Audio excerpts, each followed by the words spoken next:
পরের মাসেই দুর্গাপুজো, বাঙালির সবচেয়ে বড় ফেস্টিভ্যাল।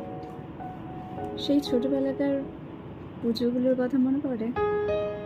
আমরা কাউন্ট করতে থাকতাম, পঞ্চমীতে কোনটা পূর্ব, ষষ্ঠীতে কোনটা পূর্ব, সপ্তমীতে, আর অষ্টমীতে তো শাড়ি মাস্ট, আর নবমী বিজয়া দশমী। একটা আলাদা এক্সাইটমেন্ট ছিল, তাই না? এখন সেই এক্সাইটমেন্টগুলোই কমে গেছে।